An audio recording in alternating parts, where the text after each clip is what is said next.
नमस्कार दोस्तों, आप सभी का हमारे YouTube channel real predictions of astrology में आप सभी का स्वागत है। आज की हमारी चर्चा होगी कि ये कोरोना वायरस महामारी जो फैली है इसका अंत कब होगा। आप लोगों के बिजनेसेस, अर्थव्यवस्था भारत की कैसे उठेगी, कब उठेगी, ये सब इस वीडियो में बताया जाएगा।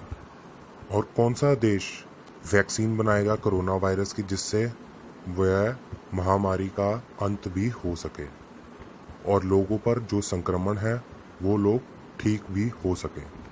6 महीने हो गए हैं इस महामारी को, तो अब क्या करें कि जिससे कोरोना थमे, या कोई ऐसा समय जिस समय कोरोना अपने आप थमना शुरू हो जाएगा। आइए जानते हैं। अगर आप लोग हमारे YouTube चैनल पर पहली बार आए हैं तो आप हमारे YouTube चैनल को सब्सक्राइब कर लीजिए, लाइक कर दीजिए, शेयर कर दीजिए, जिससे ये इन्फॉर्मेशन आप सभी तक पहुंच जाए। अगर देश दुनिया में कोई भी महामारी आती है तो उसके पीछे 5 ग्रहों की एक घर में युति बनती है। इस चीज़ करके महायुद्ध भी हो सकता है, महामारी भी फैल सकती है पूरे देश में। इसी कारण के कोरोना वायरस फैला है। 5 ग्रहों का जब भी आपस में मेल होता है तो ऐसी महामारी होना, विश्व युद्ध होना, पूरी दुनिया पर संकट आना, ऐसा होता हमेशा ही है। अगर आप सभी लोगों को याद होगा, 26 दिसंबर 2019 को जो सूर्य ग्रहण पड़ा था, उस दिन धनु राशि में 5 ग्रहों का आपस में मिलन हुआ था। उस समय उन ग्रहों में शनि, बृहस्पति ग्रह, मंगल, केतु, बुध ग्रह, ऐसे ग्रह शामिल थे एक ही राशि में। नक्षत्रों से यह देखा जा रहा था कि यह एक बहुत बड़ा संकट लेकर आ रहे हैं। लग ग्रहण बेशक भारत में रहा था और भी कई जगहों पर लग रहा था, लेकिन इसका असर पूरे विश्व में ही आएगा। गुरु और केतु की युति जब एक ही राशि में होती है तब ऐसी महामारी या दिक्कतें आती हैं। अभी भी यह दोनों ग्रह एक साथ बैठे हुए हैं। इनका परिवर्तन 25 सितंबर को होगा। उसके बाद महामारी का अंत होना शुरू हो जाएगा और जो आप लोगों को केसेस देखने को मिल रहे हैं इतने, वो भी कम होते चले जाएंगे, क्योंकि 25 सितंबर के बाद बृहस्पति और केतु की युति जो है वो आपस में युति नहीं रहेगी, अलग हो जाएंगे। केतु जो है वो ट्रांजैक्ट कर जाएंगे। धनु राशि को छोड़कर केतु वृश्चिक राशि में चले जाएंगे। तो यह जितनी भी महामारी है ये ठीक होती चली जाएगी। जब तक केतु विराजमान रहेंगे बृहस्पति के साथ तब तक यह महामारी नहीं जाएगी। जैसे ही ये नक्षत्र बदलेंगे 25 सितंबर के बाद, वैसे ही आप देखेंगे कि केसेस कम होने शुरू हो रहे हैं और महामारी का अंत होना शुरू हो जाएगा।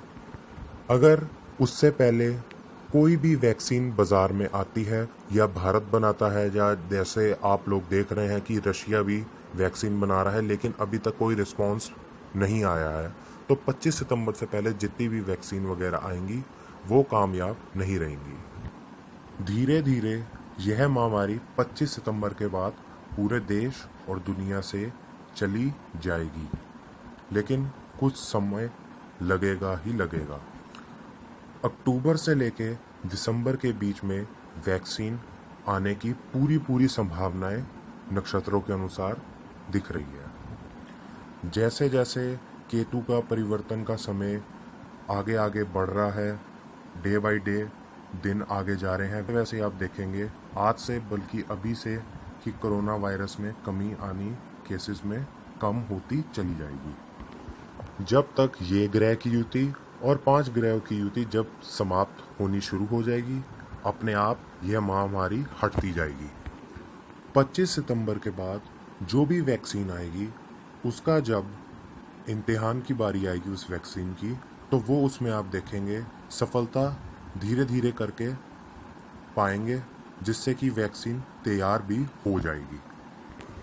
अगर अब चर्चा की जाए कि लोगों का काम धंधा कब बढ़ेगा, देश की अर्थव्यवस्था कब सुधरेगी, भारत की कब सुधरेगी। देखिए, भारत के नक्षत्र जो बता रहे हैं कि अर्थव्यवस्था दोबारा से एक बार नीचे हो सकती है। 50-50 रहेगा उस चीज़ का, पक्का नहीं होगा कि चलेगा भी और नहीं भी चलेगा, ये बात पक्की है। ये भी नहीं होगा कि बहुत ज़्यादा चलेगा, ये भी नहीं है कि बहुत ज़्यादा कम चलेगा, सिर्फ एक ठीक ठाक चलेगा काम।